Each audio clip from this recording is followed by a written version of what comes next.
கிறிஸ்து இயேசுவில் அன்புமிக்க அருமையான அன்னையின் பக்தர்களே,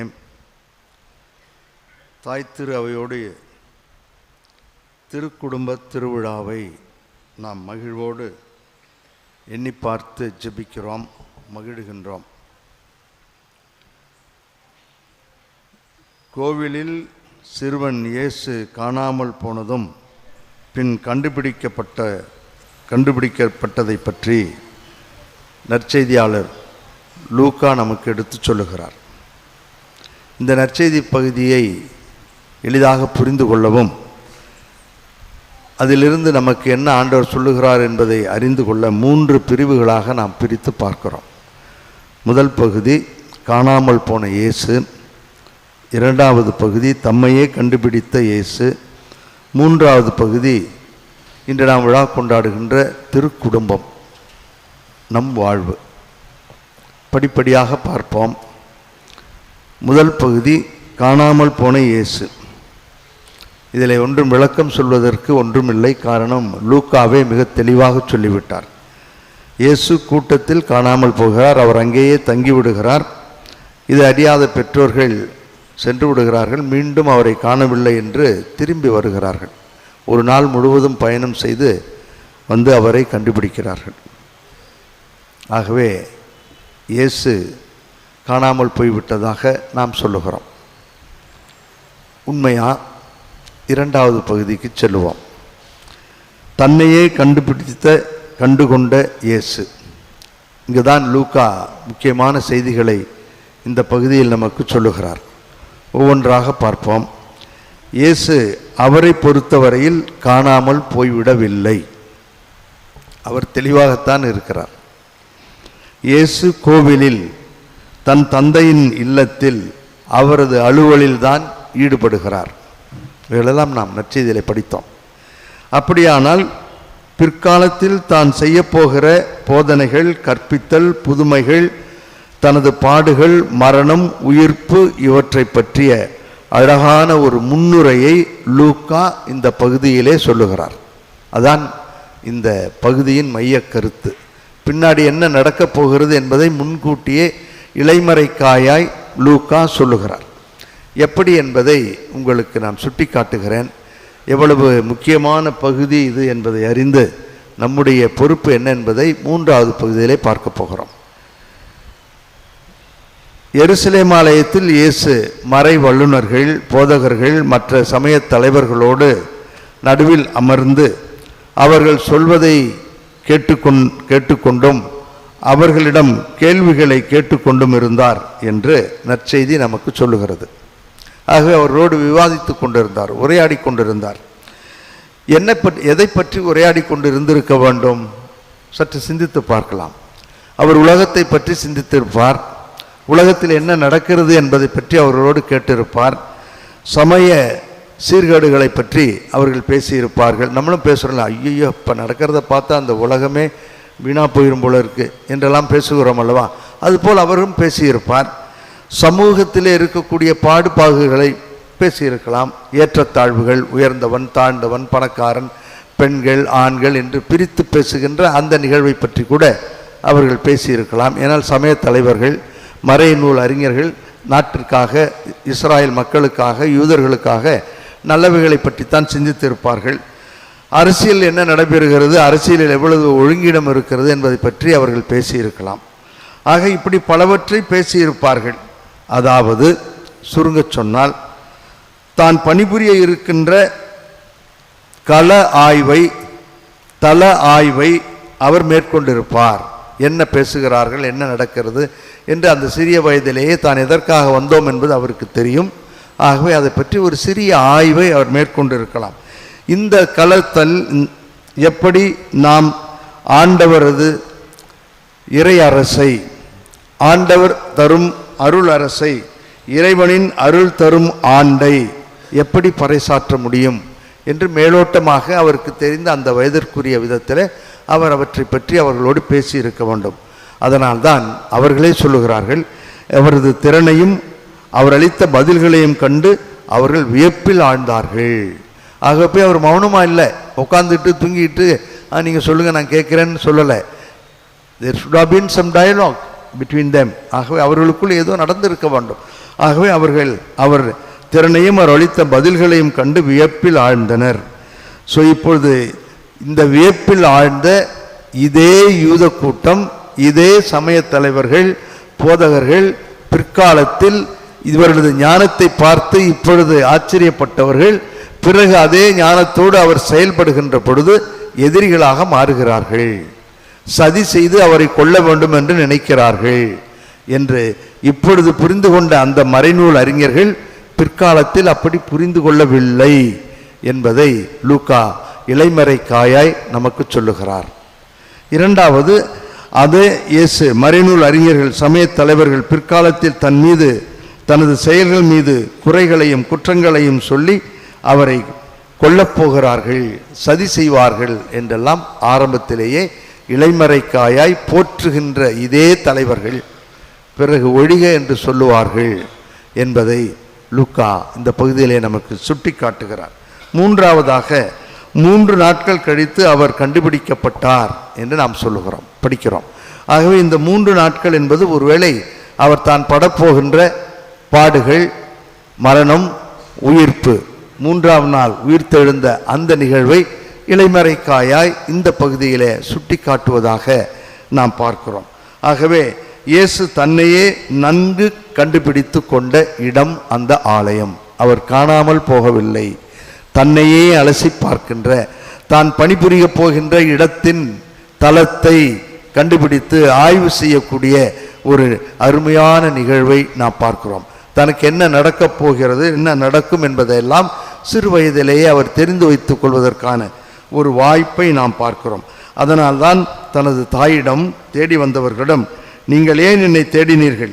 நான் என் தந்தையின் அலுவலில் ஈடுபட்டிருக்க வேண்டும் என்பது உங்களுக்கு தெரியாதா என்று கேட்கிறார். இங்குதான் 3வது பகுதிக்கு நாம் செல்லுகிறோம், திருக்குடும்பம். இங்குதான் நாம் அன்னை கன்னிமரியாவையும் யோசேப்புவையும் நம் குடும்பங்களையும் காண வேண்டும். இயேசுனுடைய பகுதியை நாம் பார்த்தோம். அவர் காணாமல் போனார், ஆனால் ஆலயத்தில் தான் இருந்தார். தன்னையே கண்டுபிடித்தார். தான் யார், என்ன செய்ய வேண்டும், அருள் தரும் ஆண்டை எப்படி அறிவிக்க வேண்டும் என்று ஒரு முன்னோட்டத்திற்குள் அவர் இருந்தார். ஆகவே அவருடைய அலுவலில் தெளிவாக இருந்தார். இப்பொழுது இந்த திருக்குடும்ப விழாவிலே நம்முடைய குடும்பங்கள் எப்படி இருக்க வேண்டும் என்பதை அன்றிருந்த குடும்பத்தை வைத்து பார்ப்போம். இயேசுவை பற்றி மரியாவுக்கும் யோசேப்புக்கும் மட்டும்தான் தெரியும். இவர் யார் என்பது இயேசுவுக்கும் மரியாவுக்கும் யோசேப்புக்கு மட்டும்தான் தெரியும். அவர்களுக்கு மட்டும்தான் இவர் இறைமகன், தூய ஆவியாரால் இருக்கின்றவர் என்பது அவர்களுக்கு மட்டுமே தெரிந்த உண்மை. ஆகவே இயேசுவை மீட்பராக தன்னையே வெளிப்படுத்தும் வரை அவரை பற்றி பேசவே இல்லை அவர்கள். எவ்வளவோ வாய்ப்புகள் கிடைத்தது. அவரை மோசமாக பேசினார்கள், இழிவாக பேசினார்கள், எல்லாம் செய்தார்கள். அந்த எல்லா நேரங்களிலும் அவர்கள் இப்பொழுது கூட அவர்கள் பயிற்சி பெற்ற ஒரு நிலையை பார்க்கிறோம். அவர்கள் எதுவுமே பேசவில்லை, பற்றுறுதியோடு வாழ்ந்தார்கள். இவர் இறைமகன் என்பது எங்களுக்கு மட்டும்தான் தெரியும்.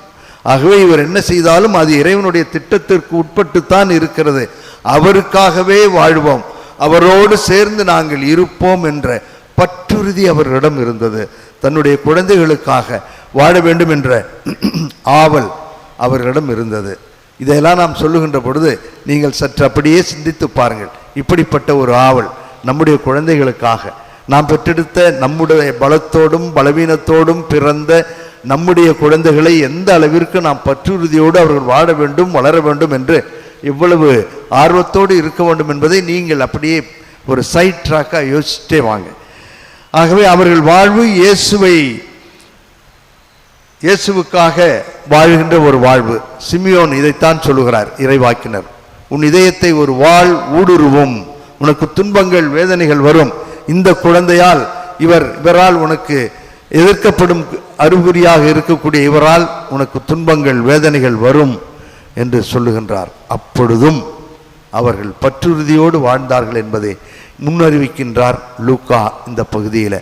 நாமும் அப்படி வாழ வேண்டும் என்று நம்மிடமும் சொல்லுகிறார். நம் குடும்பம், நம் குழந்தைகள் என்று அந்த ஐக்கியத்திற்குள் வாழ அழைப்பு விடுக்கின்ற ஒரு அருமையான திருவிழா அருமையான பகுதி இந்த பகுதி. தனது இறைமகனுக்காக இருவரும் தங்களையே இழந்தார்கள். இரண்டாவது, இந்த குழந்தைக்காக அவர்களுடைய அனைத்தையும் இழந்தார்கள். அவர்களுக்கென்று எதுவுமே இல்லை.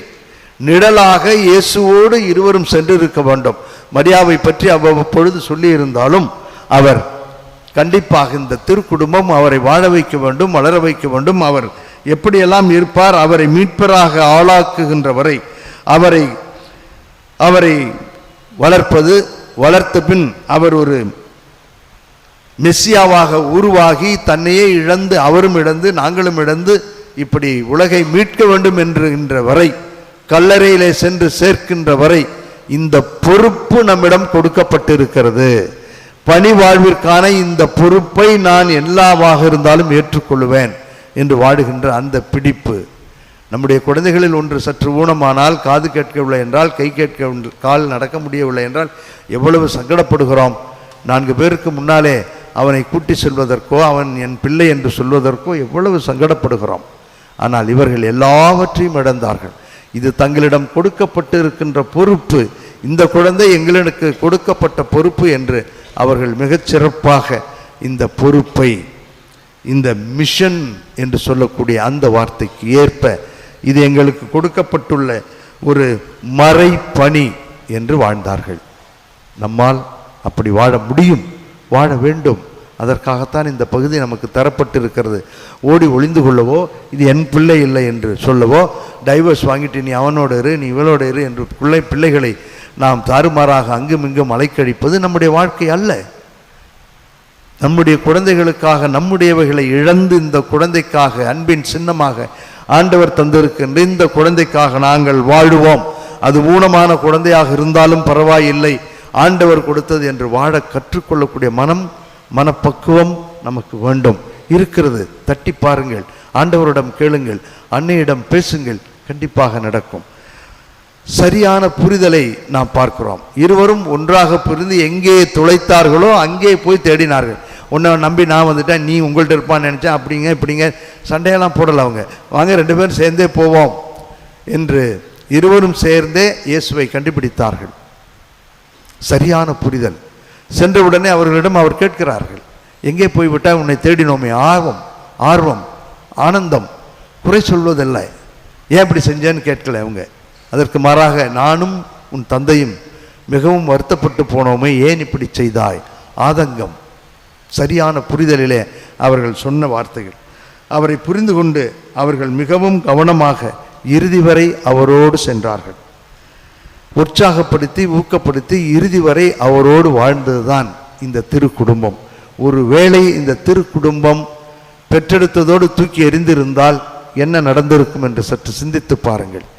இப்பொழுது நடக்கின்ற இந்த நிகழ்வுகள் எல்லாம், இத்தனை குழந்தைகளை நாம் தொட்டிகளிலே கண்டுபிடிக்கிறோம், எத்தனை குழந்தைகளிலே தெருக்களிலே வீசிவிட்டு செல்லக்கூடிய பெற்றோர்கள் இருக்கிறார்கள், தாய்மார்கள் இருக்கிறார்கள் என்று சற்று யோசித்து பார்த்து நம் குடும்பங்களை அப்படி வைக்காததற்காக நன்றி சொல்லி, இப்படி எந்த குடும்பமும் இந்த உலகில் இருக்கக்கூடாது, யாரும் அனாதைகளாக தூக்கி எறியப்படக்கூடாது என்ற நல்ல சிந்தனையோடு 2 வாக்கியங்களை படித்து முடிக்கிறேன். கலாத்தியருக்கு எழுதிய திருமுகம் 5வது அதிகாரம் 13-15 வசனங்களை படிக்கிறேன். ஒருவருக்கு ஒருவர் அன்பின் அடிமைகளாய் இருங்கள். இதான் அவர்கள் செய்தார்கள். ஒருவருக்கு ஒருவர் அன்பின் அடிமைகளாக வாழ்ந்த குடும்பம் இந்த திருக்குடும்பம். இப்படி வாழ்கின்ற பொழுது என்ன நடைபெறுகிறது? சந்தோஷம் கிடைக்கும். வாழாவிட்டால் என்ன நடக்கும்? அதைத்தான் அவர் எச்சரிக்கிறார். ஆனால் நீங்கள் ஒருவரை ஒருவர் கடித்து விழுங்குவதை நிறுத்தாவிட்டால் ஒருவரால் ஒருவர் அடிக்கப்படுவீர்கள். இது சாபம் அல்ல, எச்சரிக்கை என்று அவரே சொல்லுகிறார். ஆகவே நம்மால் வாழ முடியும். நம் குழந்தைகளுக்காக திருக்குடும்பத்தைப் போல துன்பங்களை ஏற்று அவர் யார் என்பதை அறிந்து அவருக்காக வாழ முடியும். இறுதியாக எபேசியருக்கு எழுதிய திருமுகம் 6வது அதிகாரம் 4வது வசனத்தில் நாம் இவ்வாறு படிக்கிறோம்.